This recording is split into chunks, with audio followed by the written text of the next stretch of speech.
Shalom, everybody, and welcome to the Yishai Fleisher Show, broadcasting live from Judea to the world.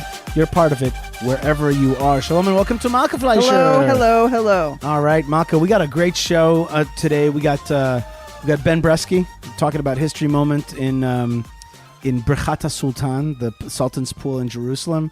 We got Rabbi Shimshon Nadel talking about some very contentious topics about ultra-Orthodox Jews serving or not serving in the army. Here we go. And that's right. We got Nadia Matar on a harsh type of issue. You'll hear about that in a minute. Okay. And we have Rav Mike Foyer with me talking about one of the most incredible Torah portions with the most amount of laws and Jewish. This is Moses's.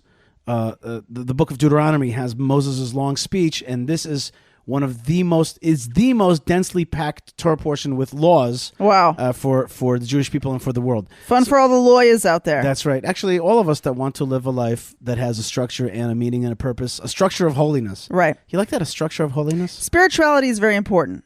Darn straight. You got to have the soul connection to God, the soul connection to the people around you. But God also has boundaries and requirements from the Jewish people, and part of your service is not just about feeling good and connecting and all this stuff, but about doing the things that Hashem said to do the way he said to do them. That's right. And you know, Malka, that reminds me to say to people, I sometimes don't think I make it clear, this show is intended for Jews, for lovers of God, for lovers of Israel, and for non-Jews around the world who want to be part of the story, who want to understand the story better, who want to connect to Torah. I heard somebody wrote an article recently about how they would like it if they were not called non-Jews anymore. A pro-Israel person. Right. I wish that I had the name because I thought this was an interesting article. They were like, we don't want to be known as non-Jews. It's right. It's annoying. It's like annoying term. Jews or non-Jews. Right. So, like, on the one hand, it's like, is Gentile a good word?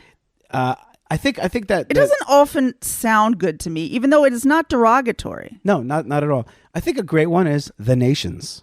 The nations. The right. People of the nations. And by the way, I came up with a new stock phrase, which is donations from the nations. Okay? Yeah. That's right. TM. That's right. Continue to help build Israel by doing your part, by being part of the movement of donations from the nations. I like that a lot. I wasn't planning on saying that. We're going to get that started. That's right. I was not ready to unveil it. Well, you unveiled it, and now we got to make the website. Mini unveil. Yes. Donations from the nations. Speaking of the nation, our nation is under attack. Israel's under attack right now. The security folks and the politicians all admit that we're under a giant wave of attacks. And Israel Hayom yesterday came out with a montage of 35 people that have been murdered since the beginning of the year. And so we are in a jihad murder spree. And it's just so sickening to look at this picture. Right, it's a picture of all the faces of all the people that we've lost in just this year. And Lo Elaine of the year is not over. We just had taken from us a kindergarten teacher. That's right. Named Batsheva Nigri. She was from the southern Hebron Hills. She lived in Beit Chagai. She lived in Beit Chagai near Hebron. Right. And she was with her neighbor, getting a ride, going to go into Efrat to decorate her kindergarten, going to go with her daughter for a little bit of like pre-school year shopping, regular summertime action.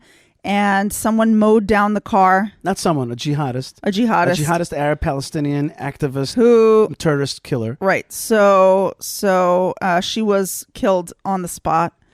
The driver, her neighbor, was taken to the hospital. And my friend Arya Gottlieb, that he should have a refuah shlema.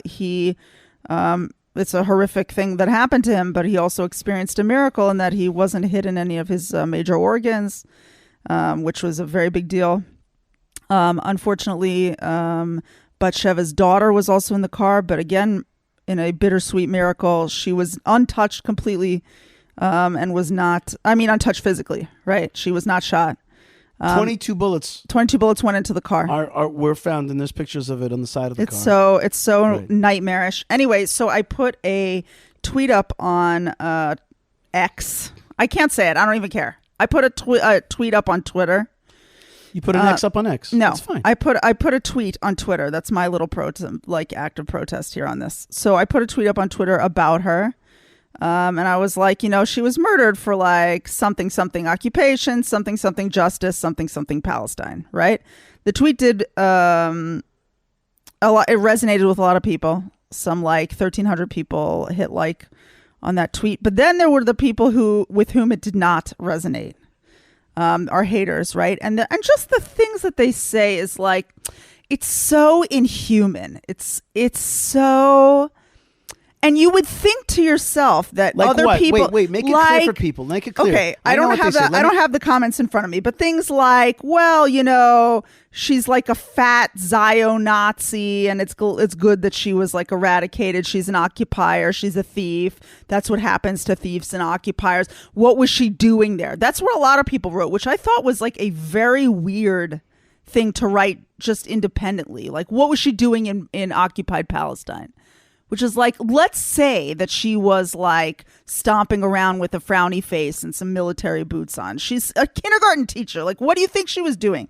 You think she was pulling grandmothers out of their orchards by their hair? Like, she was driving down the street. In what world is it okay to say that Jews should not be walking around? Jews should not be walking around in that area. Like, what are Jews doing there? It's like saying that if an Arab is walking down the street in Efrat, you just shoot him. Like, what was he doing there? It's like he was walking. Like, what are we talking about here? Yeah, I don't quite agree with you because what they're saying is, just to be intellectually like clear about it, they are saying that we don't belong and that we have no rights in this land, and this is Arab But you land. don't even have a basic right to not die? Right, but that's what they're saying, and that's why we should hear them, and we should be like, okay, this narrative, we have to be clear about it. We have to fight the occupation narrative by making it as clear as possible that we are in our land forever, and that this is where we're going to be, and we have to make that clear. We can't talk about two-state solutions and all kinds of stuff. We got to be like, and we can't be supporting the PA. We got to be like, no,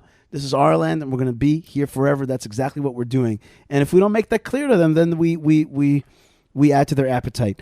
Malka, I actually went to the street to meet the ambulance and the procession. That we don't have hearses in Israel. Right, we don't use hearses. Right. We use ambulances. Yes. Right. And so this ambulance... there are hearses. But anyway, in this case, use an ambulance. And it carried the body of Batsheva Nigri. And there I also got a chance to speak to one of the great activists and great people of our time, Nadia Matar. Here's my talk with her on the street, exactly as the procession of the murdered kindergarten teacher went by. All right, folks. Just a few months ago, I was standing in Efrat, waiting for the ambulance that was taking the wife of Leo D. and his two daughters to their funeral after they were murdered in the Samaria region. And since then, I think there was another time, and now yet again, I'm standing here on the street as a convoy of cars is driving by. It's nighttime. It's about 11 at night, 11:30. And today we are burying Batsheva Negri, who was a young mother and also a kindergarten teacher in Efrat. She was murdered today in a shooting. 22 bullets hit her the side of her car and took her life. Her daughter was in the back. Also, the guy who took them hitchhiking, tramping as we say in Israel, is badly injured and fighting for his life. And we're standing here right now, myself with, I don't know, 200 people maybe. And as we are standing here, there's a long line of cars coming up from South Hebron Hills, and they're taking a left here at the Gush Junction, going to the cemetery in Gush Etzion. And I'm standing here with the founder of Women in Green and also the Sovereignty Movement co-founder, Nadia Matar. And Nadia, I saw your WhatsApp saying it's time to come down here and to show the support, and I'm with you. I was looking for you, and I wanted to catch a little bit of your voice on this thing that has become a disturbing regular phenomenon. I feel like it's become some kind of, what's the word I'm looking for? Some kind of regular rite that we are, some kind of rite of passage that we are now regularly doing, which is standing out here with flags and giving honor to the dead. So I wanted to ask you about that. Are we like is this an absurdity? Is this a beautiful thing that we're doing? Is this a pathetic thing that we're doing? I'm asking you as raw and honestly as I can. Yishai, we're standing here with friends who have been doing this together with you and so many others for so many years. It's such a deja vu, and the feeling of helplessness is really big, and we have to start thinking what should be done. And I think we should connect it to what we're going to be mentioning in a couple of weeks, 30 years to the Oslo Accords. And it all started there, the crime of Oslo. First of all, the moral crime of basically agreeing to shake the hands of the mass murderer Yasser Arafat, give him an army, but more deeply than that, basically acknowledging as if, God forbid, this land belongs to him, or at least part of it. And now the time has come after 30 years of Oslo, when unfortunately Oslo is still alive and kicking, especially in the minds of the military leaders, i.e. accepting this group called the Palestinian Authority, which basically is a terrorist organization but has received the kashrus stempel because of the Oslo agreements. Everything has to change now. We have to make a switch in our heads after close to 2,000 Jews who were killed because of the Oslo agreements, after the terrible tragedy of the Oslo mentality, saying that we should give our land to those Arabs, saying that we should give our security to the... We have to make a complete switch. And the cure, I'm sorry to sound maybe boring, but the cure will be sovereignty. Meaning the cure to the terrible Oslo agreements is to not just to build another yishuv and not just to have another few thousand Jews here. Of course we need to continue building. But the answer is to be much bigger than just another settlement or another 10 settlements, communities. The answer has to be a game changer. And the game changer has to be to put an end to the Oslo Accords and to finally be victorious in the Six-Day War, which we didn't win yet. We didn't win the Six-Day War because we didn't apply sovereignty at the time. We had a partial victory, but now we need to be victorious. We need to once and for all understand that the Palestinian Authority is no different than Hamas, and the Prime Minister today said that Iran is involved here also. It's all the same. It's all enemies who want to destroy us. We have to take responsibility. We have to apply sovereignty between the sea and the Jordan River, but not only apply sovereignty on paper, also implement it and be with a iron fist take care of our right and bring back justice to the Jewish people in their homeland.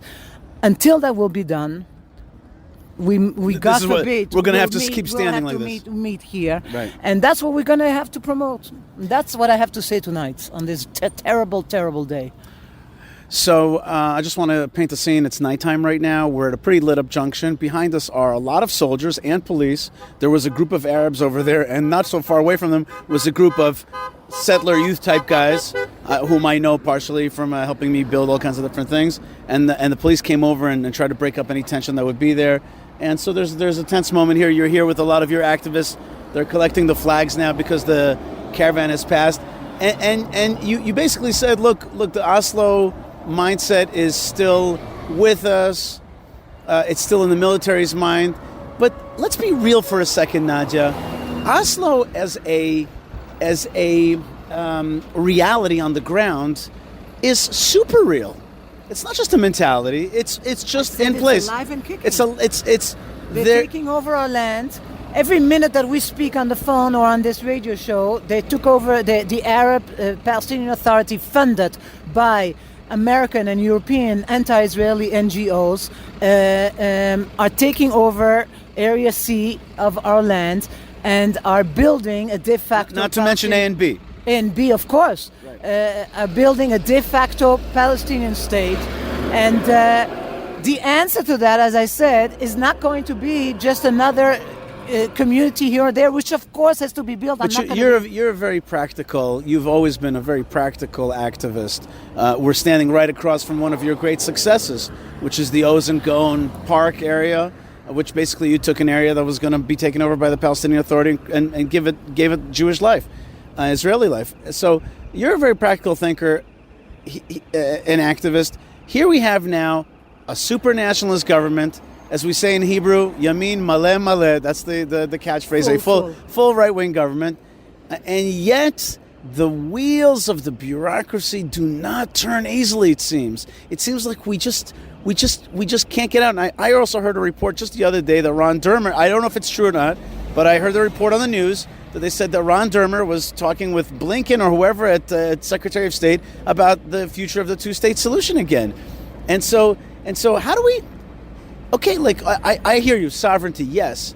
But, like, what do we need to do? Do we need another right-wing government? Is that what the key is? Like, how do we shift the gears to actually get what is so sensical and obvious in place? Because the other side is exactly what you said. The Palestinians are building a Palestinian state in two phases. One is in physical buildings, and two is in the consciousness around the world. And I see it on Twitter, I see it on Instagram. They are succeeding in their consciousness building around the world to defame Israel and to build Palestine on our land. We have to understand that, first of all, that our friends who are in the government now are people who really want to and believe, like us, in our right to this land. But then they became ministers and they realized that there is no magic here. You can't, within a few months, overturn 30 or 40 or 50 years of left-wing dictatorship, basically, and elite ruling. And we need to, on the one hand, strengthen them to continue to be right-wing and have patience, and also make sure that some people on the right, without mentioning names, who might be a little weaker and who might want to cave in, they have to understand that the only way they can stay in power is if they stick to the right-wing policies. So we have a very difficult job as right-wing activists now. Nobody wants this government to fall because there's not going to be a better right-wing government. And we have to make sure to strengthen them, but also that they shouldn't feel that they can just do nothing. So we are in a very difficult position of, if we thought that after a right-wing government comes to power, we can go and rest, then we now found out that not. There's a very huge, important demonstration on September 7th, which is related to the judicial reform. And also, now we see that the left came out in masses to the streets, and we have to come out and strengthen this government to enforce what they were elected to do. And that will only happen if they feel us. You have to understand, our ministers are suffering daily harassments by the left. Mm-hmm. Every minister is being waited at home by Michigan anarchists who disturb their lives and who are driving them crazy, and we have to be there to counteract that. And so we have a lot of work. We have a work to strengthen them. We have to work to remind them what they have to do, and to give them also tachlis, what should be done, which we believe in the sovereignty movement, Judith Katzever and myself and the whole group, that we should promote sovereignty because that's a game changer. All the other things needs to be done, of course. We need to enter all the Arab villages, take away their weapons. We need to continue building Jewish communities. But it's not going to work if there's no sovereignty. Sovereignty is the game changer. And if we have to start with something very tachlis, first the Jordan Valley. The Jordan Valley first, because over 90% of the area there is Area C. It's completely empty. There's very few Arabs. The Jordan Valley first has a big consensus. That's what should be done tomorrow. All right, Nadja, 22 bullets hit a car today. It's not 22 bullets that hit a car today, and the same way that it is not that stones were thrown at somebody. Arab terrorists shot 22 bullets at a Jewish woman in order to murder her and the other people. And when they say stones are being thrown, Arab terrorists throw stones, and we have to finally deal with it. All right, from Tzomet Agush, I hope not to see you again here soon. Likewise.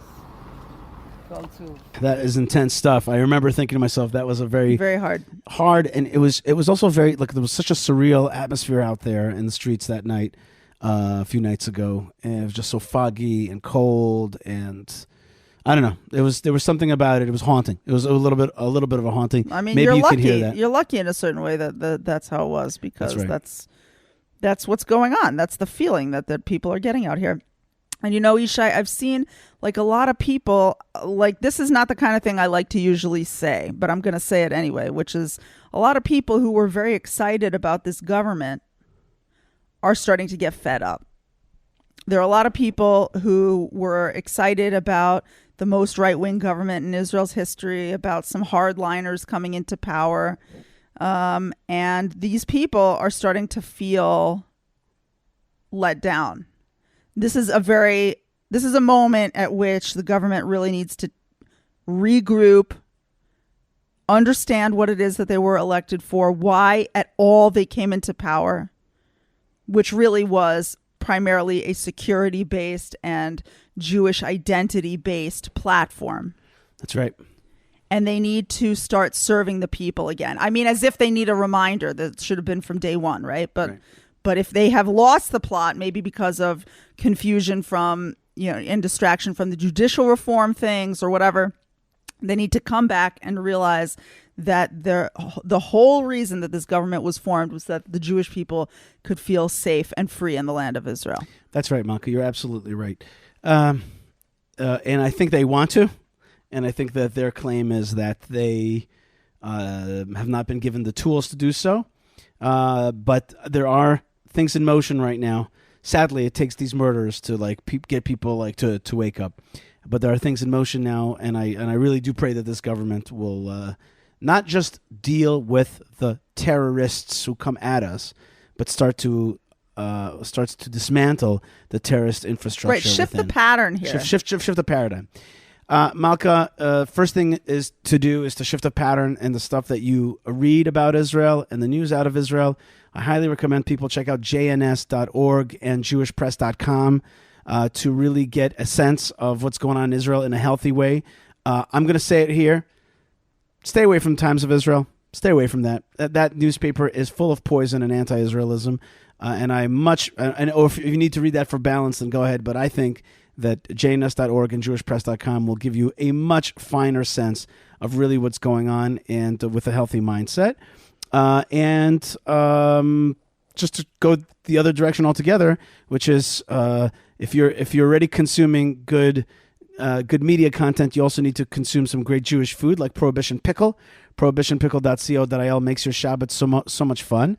And I forgot to mention in the last few weeks that a great way to support your favorite show hosts on the Land of Israel Network or on any other platforms, stuff out of Israel, is go to prohibitionpickle.co.il and just tell them I want to send a beautiful Shabbat package meal or whatever, some goodies out to my friends here in the Holy Land. It's a great way.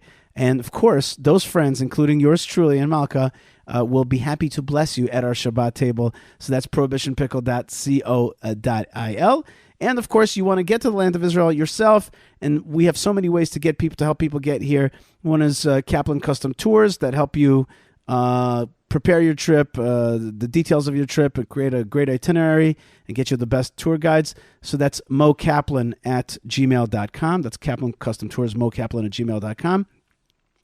And our good friends at Kosher Cycle Tours that will, just do that, give you a kosher tour on a bicycle, and you'll be able to ride in style in the land of Israel and around the world in a kosher and awesome way.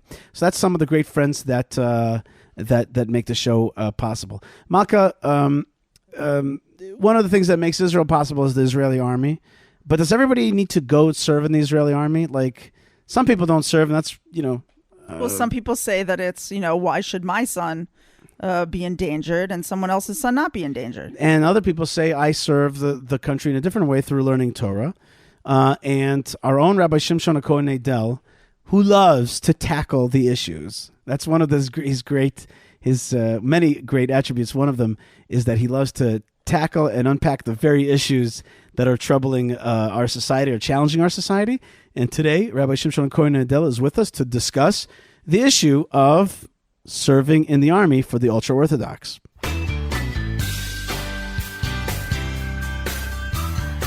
Shalom Yishai.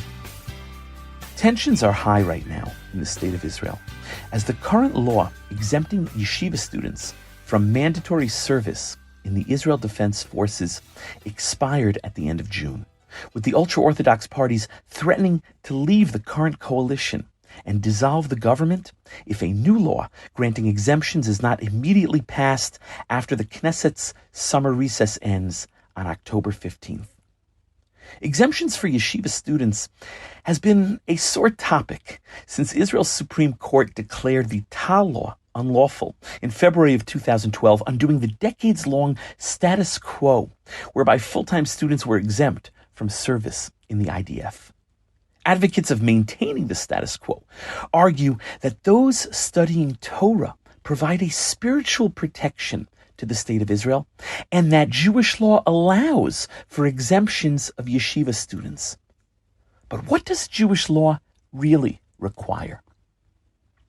The Mishnah in the 8th chapter of Tractate Sota states, in a Melchemet Mitzvah, a mandatory war, all go out to battle, even a groom from his room and a bride from her wedding canopy.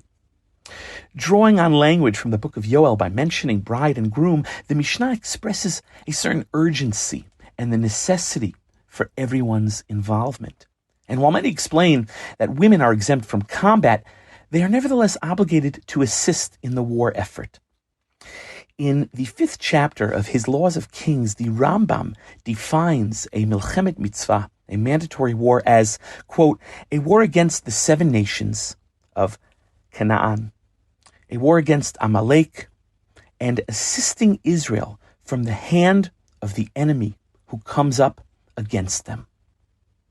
With enemy states on our borders and the constant threat of terrorism within, we find ourselves today embroiled in a Melchemet Mitzvah, a national security situation which demands everyone's participation. This past week alone, 3 Israeli citizens were brutally murdered in cold blood. Those who seek exemption from serving in the IDF argue that Toratan Omanutan, Torah, study, is their sole occupation. They point to the end of the laws of Shemitah and Yovel, where the Rambam himself writes that the tribe of Levi is exempt from going to war, as they are the army of God, so to speak. As the spiritual leaders of the Jewish people, they do not inherit a portion in the land, and their material needs are provided for by the rest of the Jewish people. The Rambam continues and writes that any individual, quote, whose spirit moves him, can devote himself solely to Torah study, just like the tribe of Levi, divorced of all material concerns and worries and free from the burden of army service. Quote, such an individual is consecrated as the Holy of Holies. But this passage is very difficult to understand. Commentaries on the Rambam struggle to find a Talmudic source for this ruling.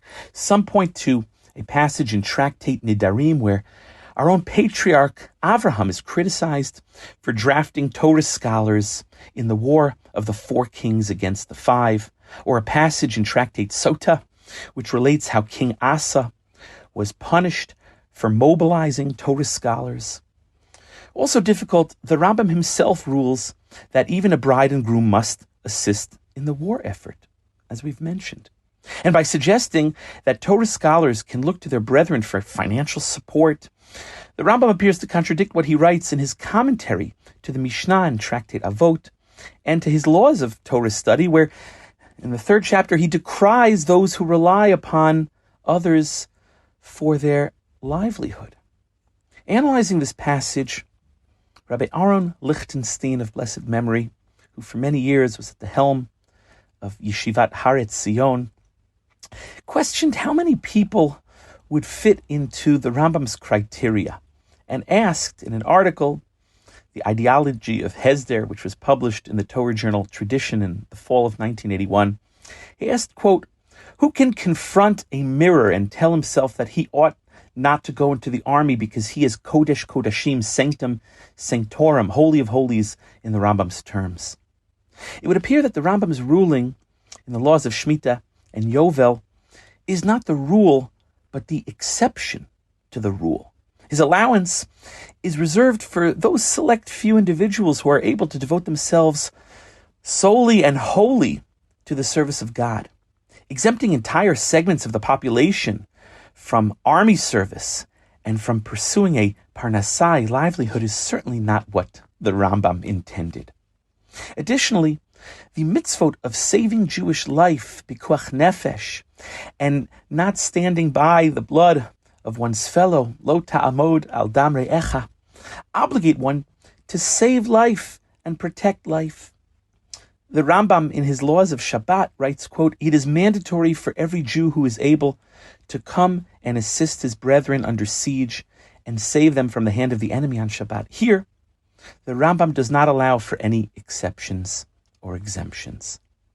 And while some authorities, like Rabbi Isaac Herzog, Rabbi Tzvi Pesach Frank, Rabbi Yaakov Moshe Charlap, and Rabbi Eliezer Waldenberg allowed for the exemption of yeshiva students in the very early days of statehood, in an essay published in 1948, Rabbi Shlomo Yosef Zevin challenged them and asked, quote, "From what source do you derive that Torah scholars are exempt from participating in a milchemet mitzvah, assisting Israel from the hand of the enemy who comes up against them, who threaten to destroy them, heaven forbid?" Rabbi Zevin continues and argues that when Jewish life is at stake, no one may sit idly by.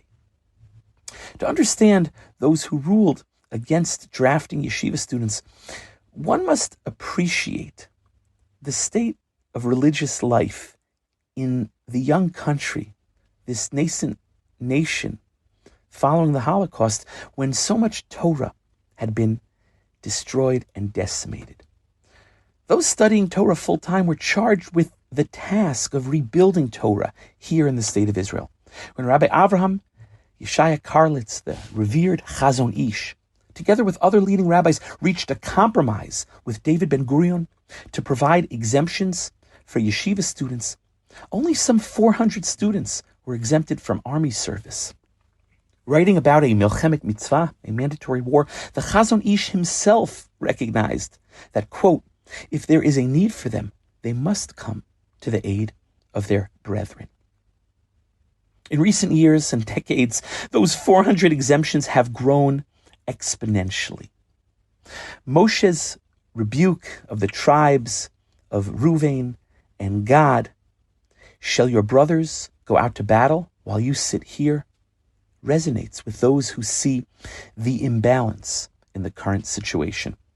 And for those concerned about their spiritual life while serving in the army, Hesder and Nachal Haredi units have proven that a healthy balance between Torah study and army service can indeed be achieved. As the Midrash states, the sword and the Sefer, the book, are bound up together.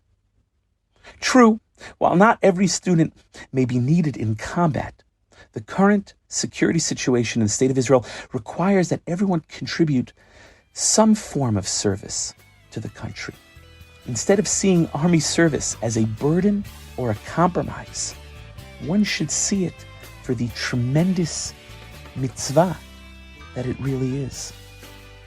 Wishing all of the listeners blessings from Jerusalem.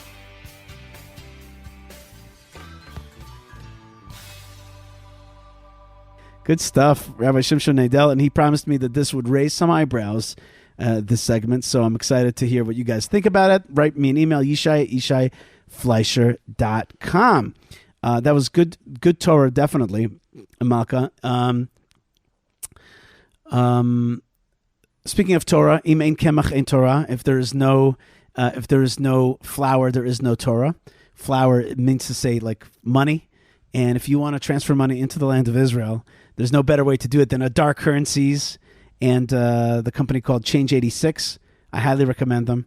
I use them myself. yossichange86@gmail.com. Just write to Yossi, YOSSI, change86@gmail.com. Malka Fleisher, summer's coming to an end. A little bit more time to see the land, to vacation a little bit. And Rosh Hashanah is coming. I didn't mention it last week's show. It's Elul time. It's the month before. Oh, all my friends at the International Torah Congregation, all of my nation's friends, you have to know that it is Elul. It is the preparatory month for Rosh Hashanah. We are now in preparation. We are talking tshuva and repentance. Teshuva repentance. Right? That's right. We're talking about getting just a little bit better and a little bit closer. God is in the field. That's right. That means he's with us. He's not in the palace, right, up all high on his big fancy chair, but he's walking through, and that means you can get closer and you can ask for what you need and you can talk to him. You can get counsel. You can just see his face and feel the closeness of the great king. So that's the word for today. Moments. We're gonna learn a Hebrew word now. Everybody say this, even if you know it. Hamelech basadeh. Well, it's not a word. 2 words. Hamelech basadeh. The king is in the field. Hamelech basadeh. Hamelech basadeh. Okay. Yes, Hamelech, good enough. Yeah, that's right. Hamelech basadeh. Hamelech basadeh. The king is in the field. And we sing Hamelech basadeh. Hamelech basadeh. Hamelech basadeh. Basadeh. Speaking of music, our own roving reporter, Ben Bresky, was in the Sultan's Pool, which is a very unique spot in Jerusalem, a kind of pool area, kind of valley right next to the old city of Jerusalem, right next to the old city walls. And he explored it a little bit, and he tells us it's a also... place with lots of awesome concerts. That's right. Speaking of concerts, do you know who's coming there August 31st? Shlomo Artzi. Do you remember that you and I saw Shlomo Artzi at Sultan's Pool? I saw such a cool concert that's going on, like a Slichot concert. Yeah. With all these cool Israeli artists. Who's there? So I didn't... Moshe Ben Ari, Shlomo Artzi, Ehud Banai. What? I know. Slichot. All right, so without any further ado, here is Ben Bresky with Brechatul Sultan, the Sultan's Pool. This is a moment in Jewish history. Last week, I attended the Hutzot HaYotzer Festival in Jerusalem, an arts and crafts fair with vendors from Israel and around the world, with music, food, and more. As I wandered past the stalls, I saw jewelry, clothing, and art from Peru, Uzbekistan, Bolivia, Hungary, Ecuador, South Korea, and more. There was a variety of Israeli locally produced handcrafted items on sale. A musical act called Cafe Tav performed a mix of cabaret and ethnic music with dancers who encouraged audience participation, jugglers, and acrobats.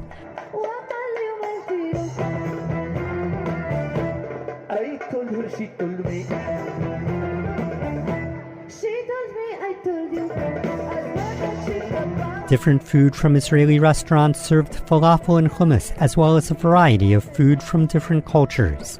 This part of the event was held in the area called Hutzot HaYotzer, while next to it in the Sultan's Pool, a large concert stage had big-name Israeli acts performing. These two areas are located right across the streets from the old city of Jerusalem. The area of buildings called Hutzot HaYotzer house an artist colony year-round, where artists create and sell their works in a strip of buildings that date back to the 1930s. The neighborhood was once called Jurat al-Anab and was founded by a few dozen poor Jewish families approximately in 1892. The residents were mostly Moroccan and North African Jews who lived in the then overcrowded old city of Jerusalem. They purchased the land from an Arab cattle dealer. Among the founders were the families Elbaz, Nachmias, Turgeman, Cohen, and more. The neighborhood at its peak consisted of about 50 buildings, one of which housed the synagogue and Talmud Torah school. The Nobel Prize-winning Israeli author S.Y. Agnon described the neighborhood in his famous book Tumol Shosholm. He looked up and realized he was standing by the Jurat al-Anab neighborhood of Jerusalem. This poor neighborhood is extremely crowded. Each one of its 47 apartment buildings is living quarters for approximately 20 people. Some of them are porters, some leather workers, some cobblers, and some peddlers. Agnon's novel describes Jerusalem from the years 1908 to 1911. There were 2 flour mills in the neighborhood, one belonging to the Berman family, owners of Berman's Bakery. Begun in the Old City, Berman's is arguably the oldest in the country and today the second largest bakery in Israel. An old millstone used to grind flour is still on display there. The population of the neighborhood for the most part was considered to have a low socioeconomic status.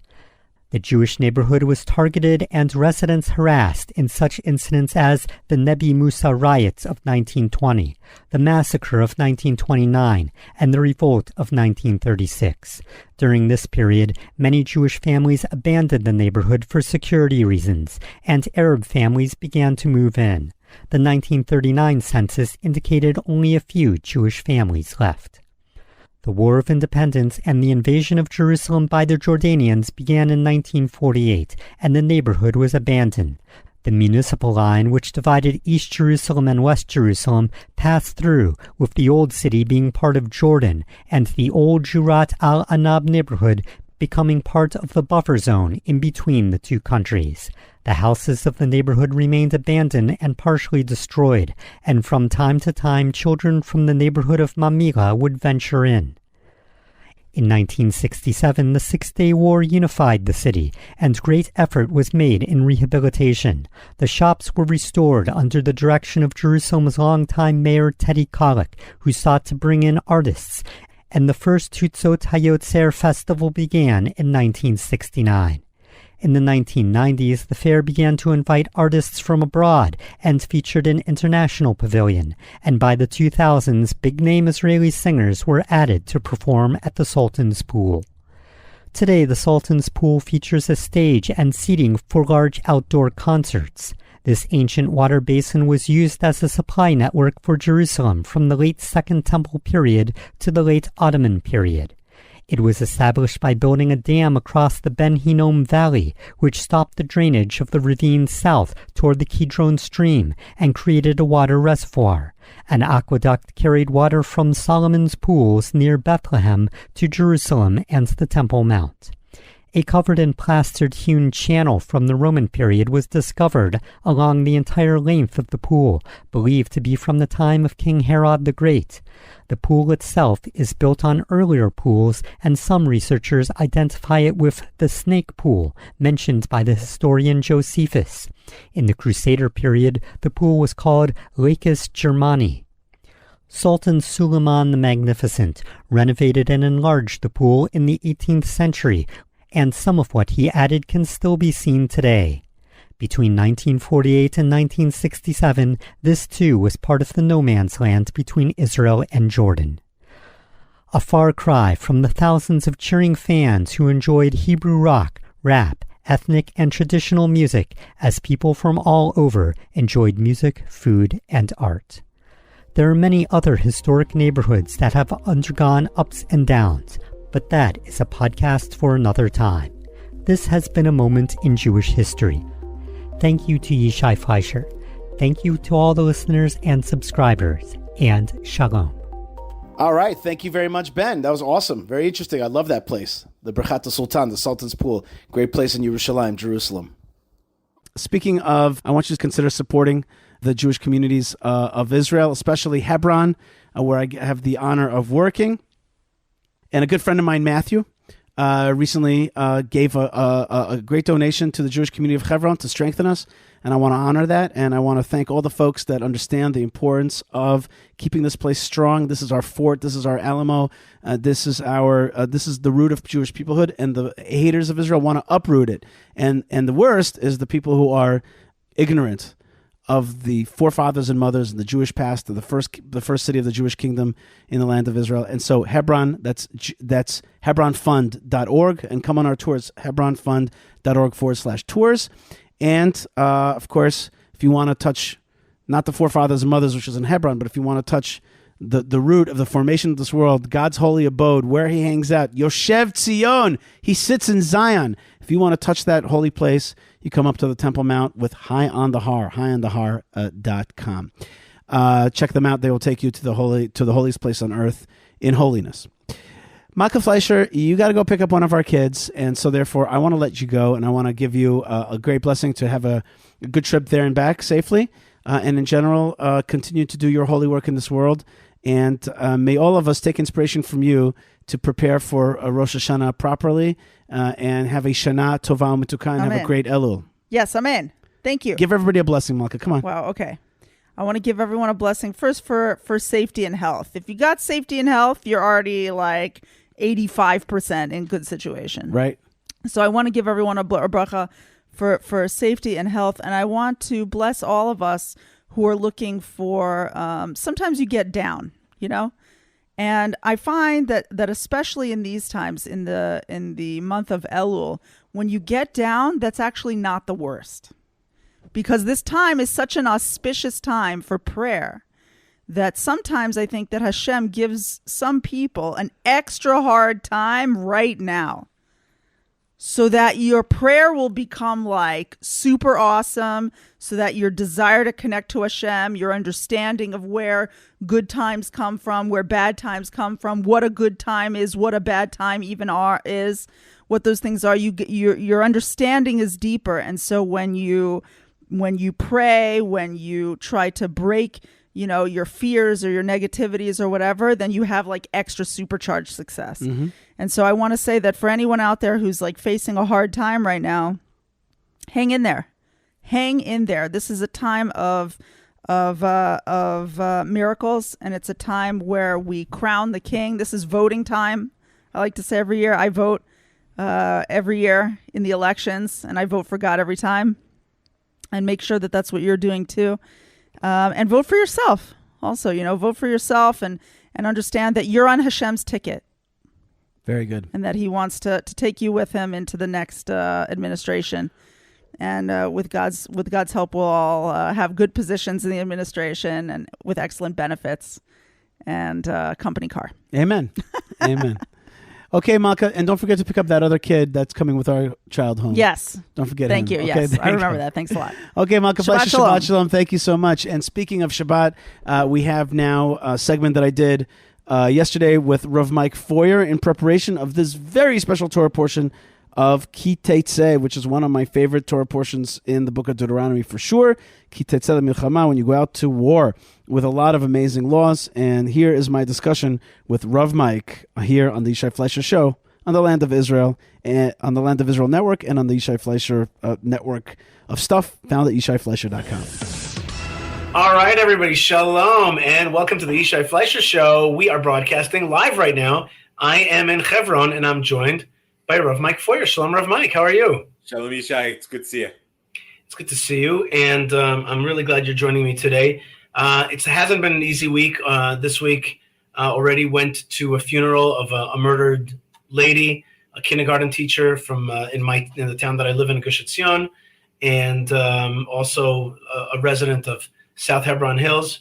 Her name was Batsheva, and she was in a lift. She got picked up by a friend who happens to be a buddy of mine, who lives in Beit Chagai, and their car was shot up by jihadist terrorists who have recently been caught also. But we went to her funeral. I went to her. I didn't go to the funeral. I went to the flag standing at attention as the ambulance carrying her body to her final resting place. I don't know, Rav Mike. I know that you have another hat. One hat you have is your history shows, but the other hat that you have is also spiritual counseling. Like for those of us who feel the pain, and I also dealt with folks in the diaspora, and I found that some just really didn't want to so much. They said the right things, the conciliatory things, but it's almost like you want to look away after a while. So I just wanted to ask you, first, let's just, what would you counsel somebody coming to you for, how to deal with this kind of trauma? Included in that is not that there's just bad guys who want to kill. There's also a government who cannot manifestly defeat the bad guys.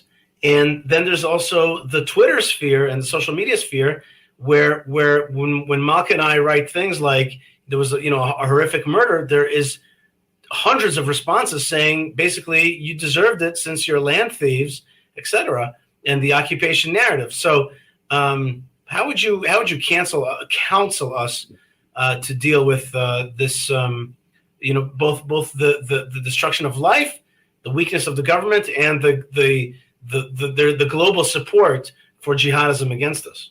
Wow, that's not a small set of questions. Let's start with the most visceral first.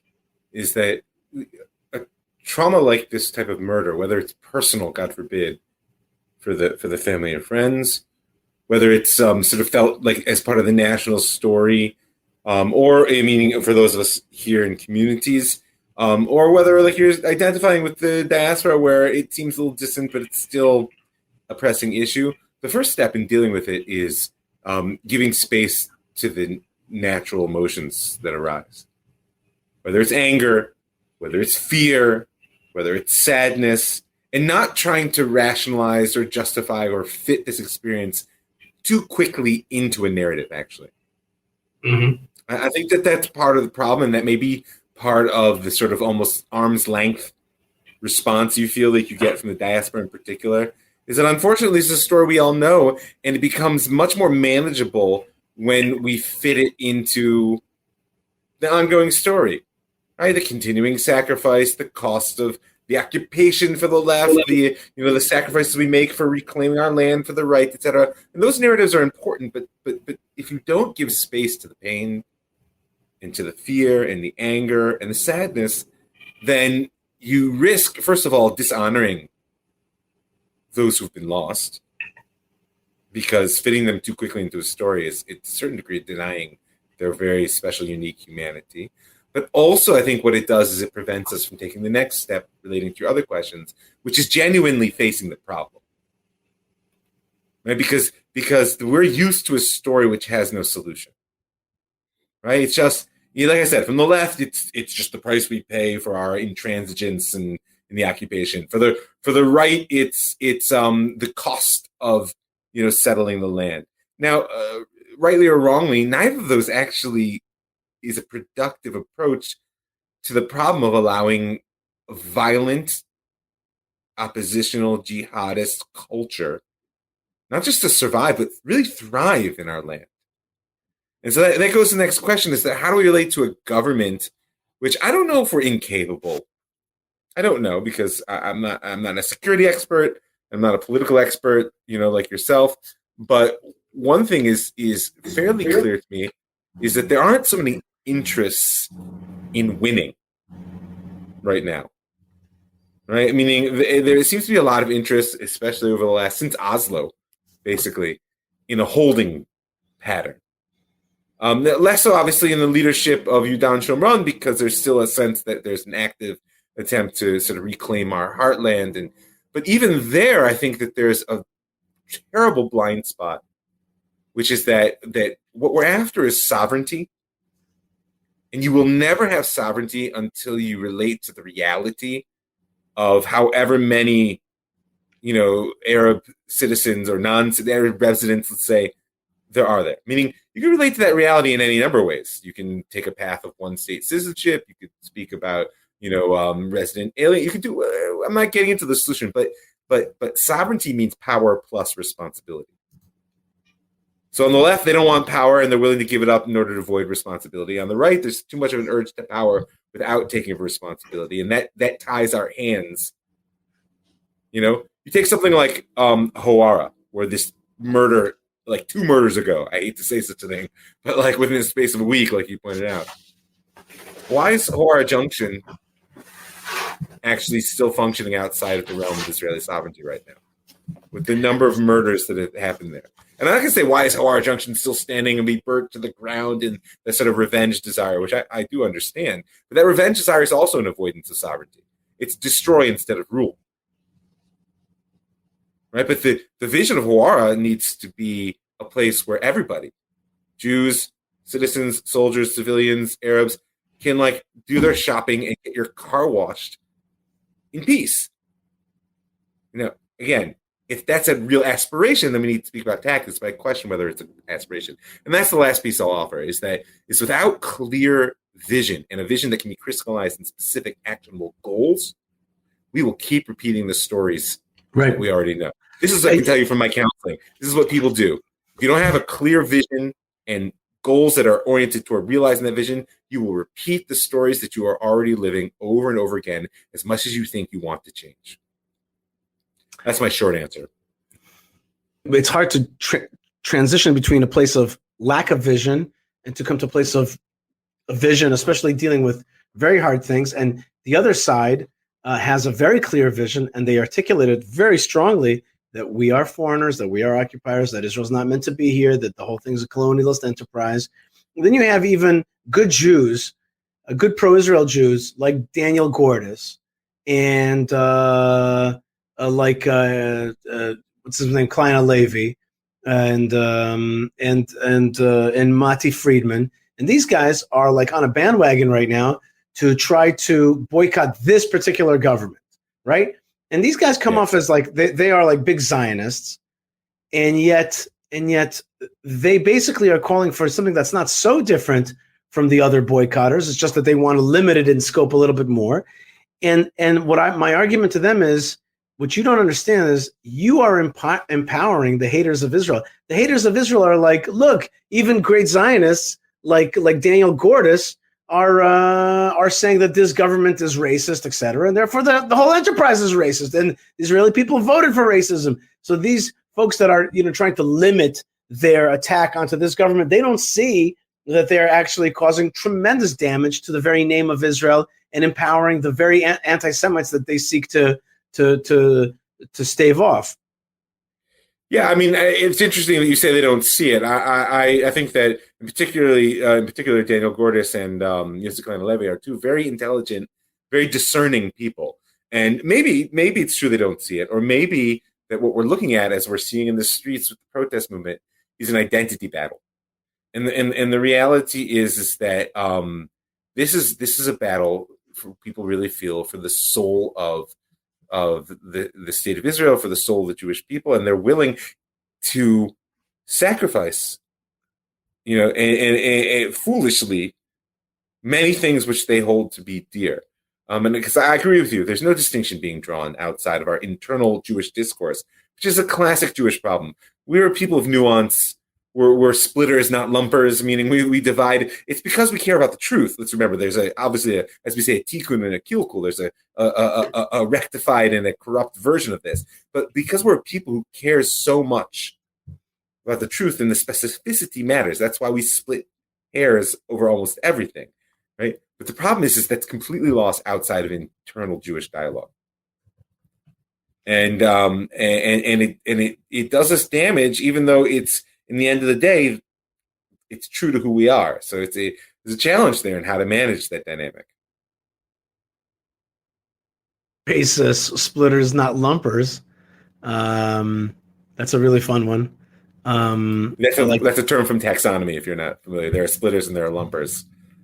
I did not know that. Yeah, when you're trying to put in things into like a genus or species, that at a certain point it gets fuzzy. So people lean towards splitting and towards lumping, Is a platypus really a monotreme, or is it just a mammal with some species issues?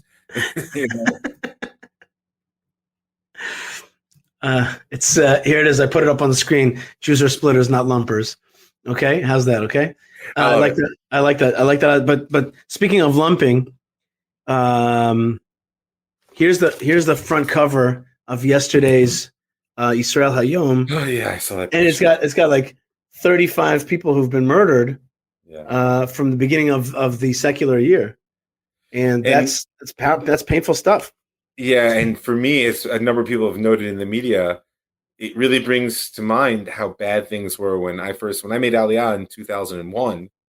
It was in the midst of the Oslo War, so-called Second Intifada, and that was the last time we reached this number. But there, at least, we knew we were at war. And this, by the way, is part of the answer to your question that I didn't get to, which is that we need to accept the reality that we're at war.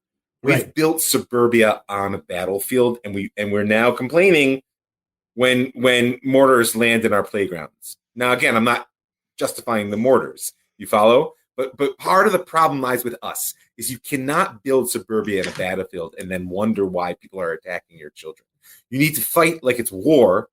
I mean, and by the way, ki tetzei lemilchama oivicha, right? Like, it's actually not the ki tetzei of our parsha this week. It's ki tetzei that comes in last week. But you know what Rashi says when you go out to battle against your enemies? Rashi says, well, that's redundant. You don't go out to battle against your friends. You know, Rashi brings the midrash. What's it say? Why does it say against your enemies? You got to know to recognize your enemies. Not just that, you have to remember that they are your enemies and they will Right. treat you cruelly. They are not your brothers. So when you go out to war, you need to fight to win. And this is our problem, is that for many reasons, lack of vision, fear of the grandeur of what victory might mean, fear of the challenge of what it means to be a Jew, for goodness sake, these things are preventing us from fighting for victory. And that's immoral, I think, on all fronts. You know, and nobody suffers for that more. I hate to put it because I'm not into relative suffering, but nobody suffers for that more than the Arabs. Our inability to fight toward victory, they actually suffer primarily. You know, and which is odd because if you start talking about victory, everyone thinks you're a right-wing nut that wants to kill Arabs. Which is not my point at all. No, I want to bring actually a higher order and a better life for everyone involved. But in order to have true sovereignty, then we need to think about what victory looks like and then pursue it. So let's talk a little bit about Jewish style victory. And one of the things that our Torah talks about in this week's Torah portion, there's a few different discussions about war already leading from last week's Torah portion. First, we learned that you're not supposed to cut down a fruit tree when you're besieging a city, and that you have to make a distinction between, the fruit tree is not like a man that you have to kind of kill. And you have to respect the fact that there's this thing past the war that you have right now.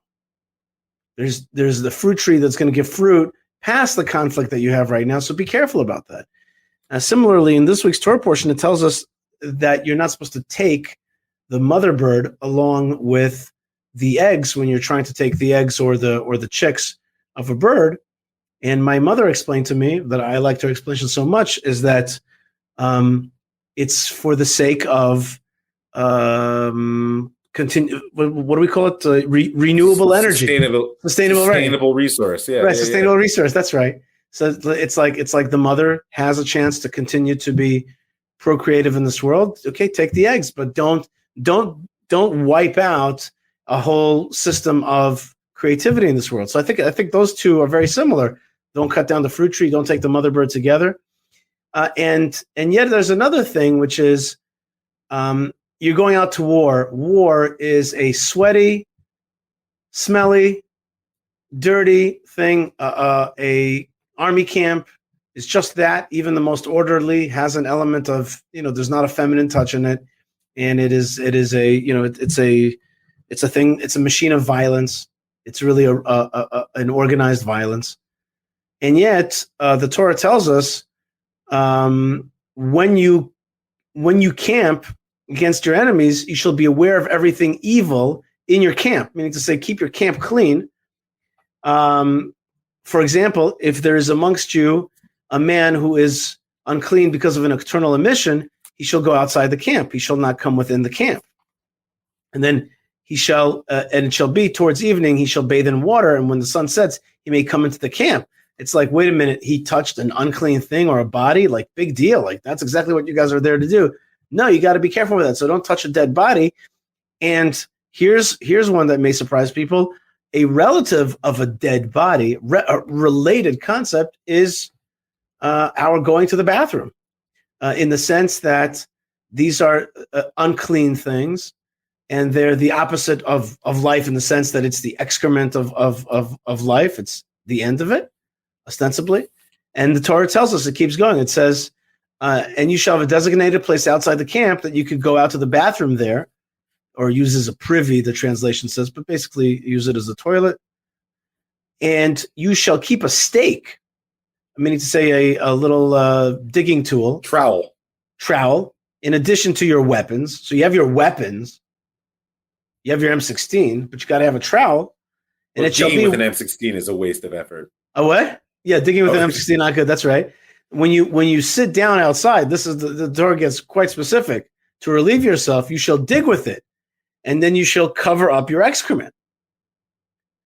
Okay, so it's like such a, it's like this is so didactic, and yet when I was in the army, I always made sure to have with me a trowel, to give people a trowel, and then I would tell them, it's a mitzvah, and then the Torah does not spare words, and it says, "For the Lord your God goes along in the midst of your camp, Ki Hashem Elokecha mitalech bekerev machanecha, to rescue you and to deliver your enemies before you. Therefore your camp shall be holy." Right, very famous. Vayam machanecha kadosh, so that he should not see anything unseemly amongst you, and he would turn away from you, and therefore not battle alongside you. And so the Torah tells us, like, if you're gonna make war, make it a holy war. Invoke me, bring me into your camp. Make sure that your camp is clean, and also doesn't have licentious things and posters and things that are not fitting. And so it's important to actually keep your camp holy if you're going to go into this kind of battle. Well, what's interesting is I knew what you meant when you used that phrase, keep it a holy war, but it's actually a very important distinction between the way the Torah approaches war and the way certain other traditions have sanctified war, is that war isn't holy. Your camp has to be holy. Mm-hmm. Meaning, as you point out, war is not holy. It's a dirty, bloody, messy business, even when it's a mitzvah.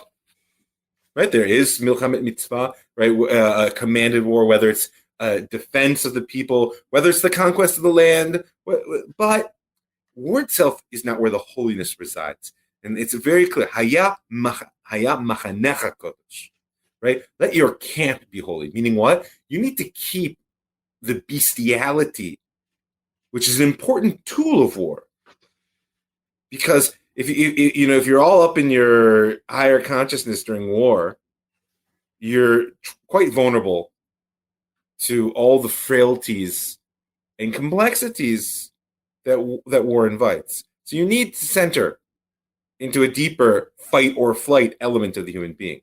That belongs on the battlefield, not in the camp. Because if you bring that beast home, then that's what you become. Mm-hmm. And that's, I believe, why the Torah is so specific. That the two examples, someone who has a nocturnal mission and someone who needs to defecate, right? These are two very natural things. But there's actually, and there's a third one, right? There's the nocturnal emission and the dead body, right? And what the Torah is saying is that listen, life is life. We don't kid ourselves. The Torah is very earthy in that sense. It knows very well human experience, but when you build the communal structures within which holiness or the opposite, God forbid, could reside, that's where the demand is at its highest. Right? I mean, we don't have holy war. We have a holy camp, and we go to war because it's a commandment. Mm-hmm. Mm-hmm. Okay, that was a good distinction. By the way, when you do speak to folks in the Muslim tradition, and you mention jihadism, which I use oftentimes as a way to describe to distinguish between Arabs or Muslims and the people we're at war with. But in any case, they often say to me that the word jihad means an internal struggle. I always say to them, hey, I understand that's not a hard concept for me to understand. But the only reason I'm mentioning that is because in this very same Torah portion, there's a very interesting phrase, which I think that the Gentile world, and the world in general, the globe, we should all take this phrase seriously. Which is? And that is, observe and do what is emitted from your lips. Motzas fatecha tishmo. Like, watch your mouth. Watch your mouth. And then it continues. And as you have pledged or sworn to the Lord, your God, as a donation, keep, which you have spoken with your mouth. You said you made a promise to God. He keeps that. He checks that. It's important to him. Your mouth is a creative thing. It means something to say something. Say the wrong phrase, it can destroy relationships. Say the right phrase, it can build relationships. Talk to God. God's hearing what's coming out of your mouth. And I only mean to say that there's another way that you could see this parsha is that there's a lot of stuff about words. There's a lot about stuff about how words are used. And the very kind of important phrase, which I think all children should be taught as well.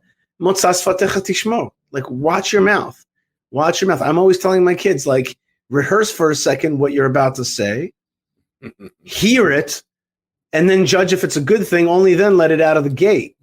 Don't fire off exactly what comes to you. You know, the three gates of the tongue? Go ahead, tell me about that. You got that way. Is it true? Is it necessary? Is it kind? Very good. I mean, the first one should almost never pass your lips.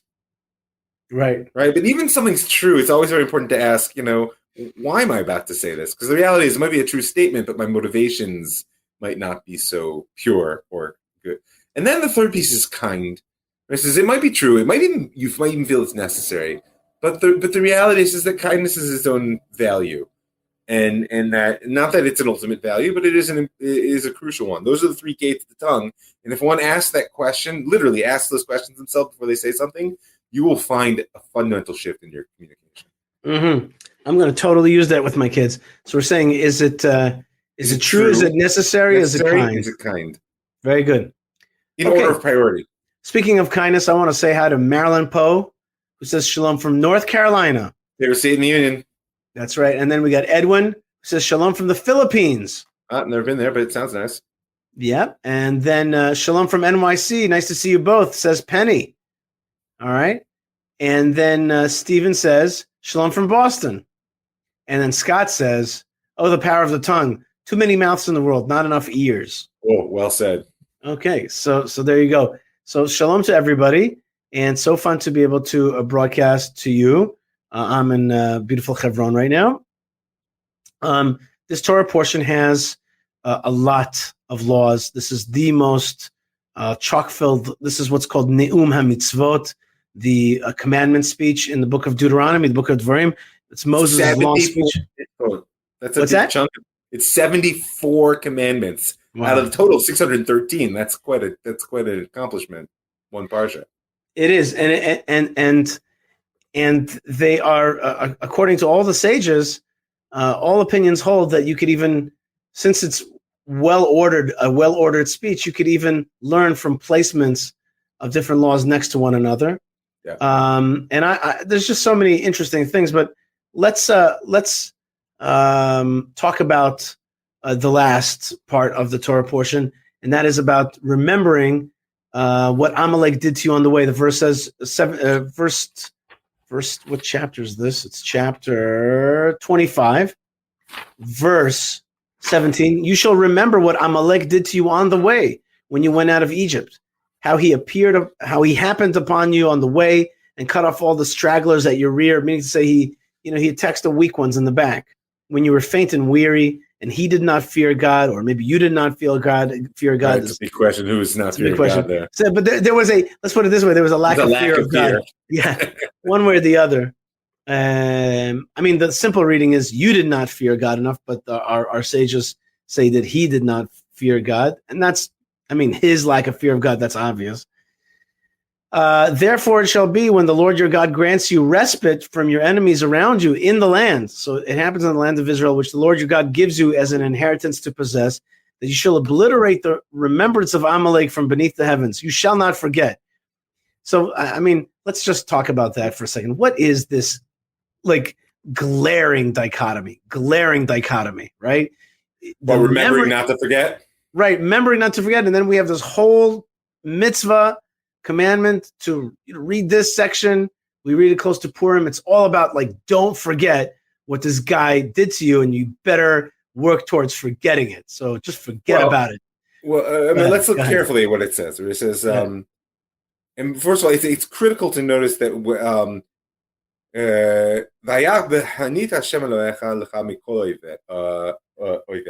God has given you rest from all your enemies around, ba'aretz, in the land, then this kicks in. So why do I say that? It also connects to your original question, which is that the formula of how we're meant to wipe out the memory of Amalek, and we remember to wipe it out, is a formula for how we're meant to process traumatic personal historical experience and use it as a source for positive identity.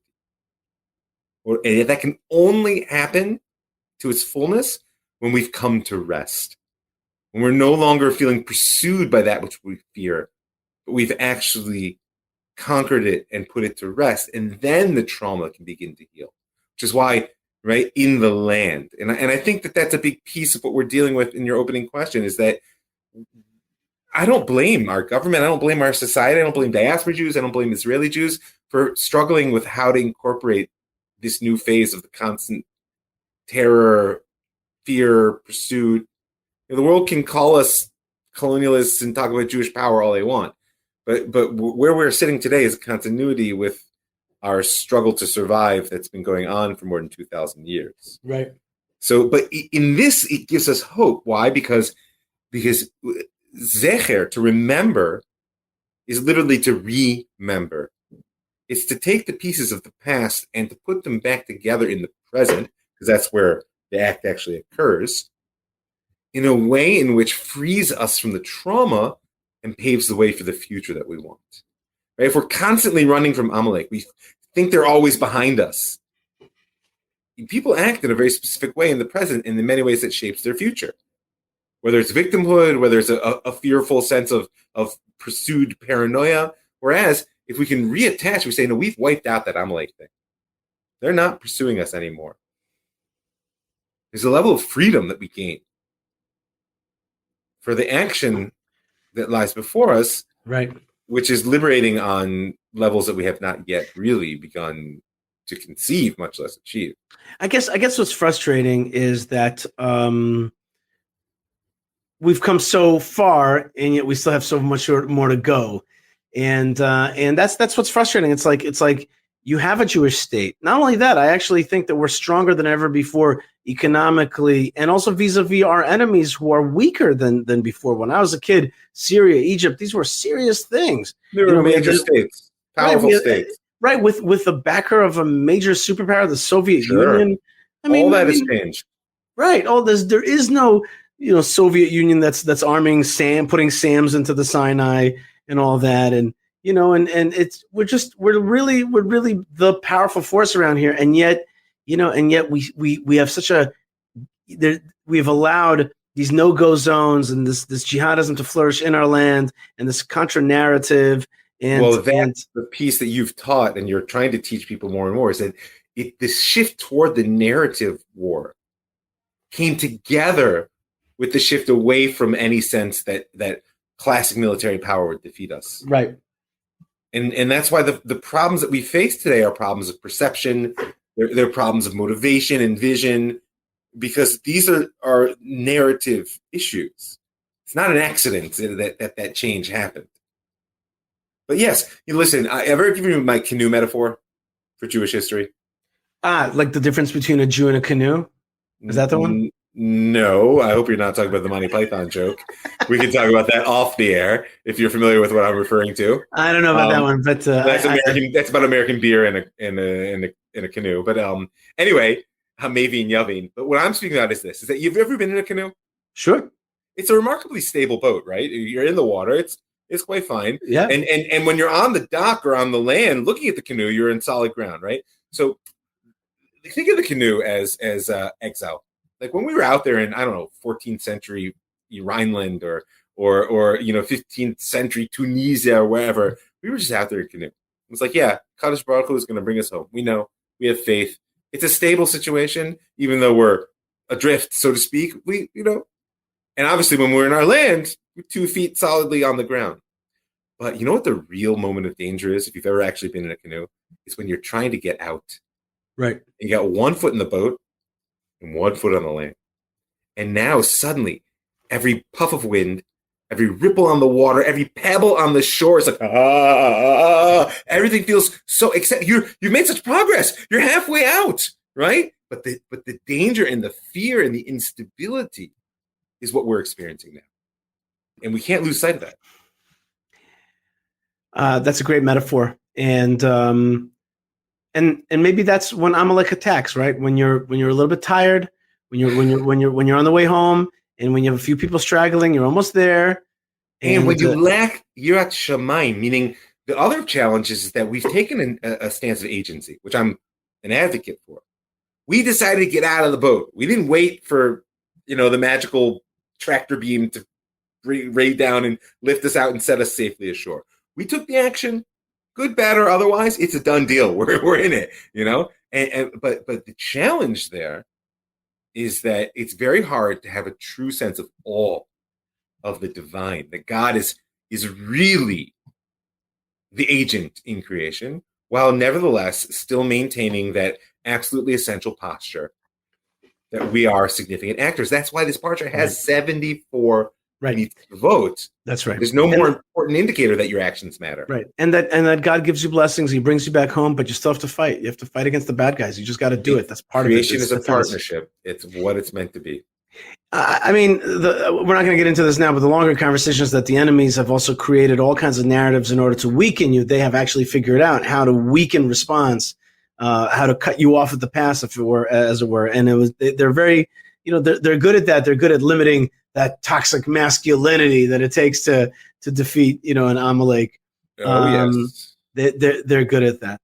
All right, but Hashem has given us a guidebook and a lot of important laws that keep us both pure, keep our even our army pure, in our relationship with nature, in proper. Like, for example, going to the bathroom is good, and we even say a blessing afterwards. But that does not mean that you should bow down to your poop or poop in front of an idol. That you should not do, and that's an imbalance between those things. And so thank God for the Torah. Rav Mike Foyer, I want to thank you so much for joining us today. I think people can join you at your other websites, jewishstory.co and ravmike.com. There you go. And stay tuned for the Jewish Heroism Project coming up. Very good. Start pumping out new content after the Chagim, please, God. Very, very excited. God bless you, folks, wherever you are. Stay tuned, stay connected. We'll be right back with more on the Yishai Fleisher Show. Thanks, Rav Mike. All right, folks, we are back here on the Yishai Fleisher Show. And I'm on my own now for just a few minutes. I want to thank everybody for joining us. And it's been a great time. And speaking of time, I want to mention a good friends and also great supporters of our show, which is RetroWatchGuy.com. They make available to you amazing watches from the past that are awesome today. That's just like Judaism. It's something from the past that is awesome today, and it's working. Keeps telling time, keeps telling us how to connect to God in our time as well. So that's RetroWatchGuy.com. It's been a lot of fun to have the show today, and I'm really so proud to have such a great team, including Yocheved Seidman, Moshe Herman, Ben Bresky, Tabitha, and Lewin when we are live to be part of our shows. And I want to also remind people that there's great ways to support the show, including buymeacoffee.com/Yishai, buymeacoffee.com/Yishai, or the YishaiFleisher.com page. Check out also our Biblical Highway page there and see what we're doing. Coming up soon is the movie that's coming out made by David Friedman and Mike Pompeo about the Biblical Highway. The Biblical Highway Route 60 is becoming a reality here in the land. I'm very proud to have played a role in that and continuous role in that. So be part of that and support that. I want to thank all the good friends out there that are supporters, friends, listeners, people who comment, people who write me an email. So much appreciated. So much love out there. And I want to thank, of course, the greatest sponsor of our show, which is God Almighty, Hashem, who's given us the opportunity to live in this great time, a challenging time, no doubt a challenging time, and oftentimes a painful time. But it is such a blessing and such a gift to be able to be active in this time, to be able to have a role. And I bless you that you find a role to be active one way or another in the narrative war, in the war, for Israel's beautification and its strength and its education and its sports and its holiness and all the things, anything that you could find in your life that you could be just a small part of the story of the rebuilding of Israel. In my opinion, it's one of the greatest gifts that God could give you, is that you identify something that you could be part of His story. And I think that His story right now is the building of Israel. So I am sending you lots of love and lots of blessings for success from the good land, the land of Israel, the land of Judea, Jerusalem and Hebron and all the great cities, the holy cities of our God.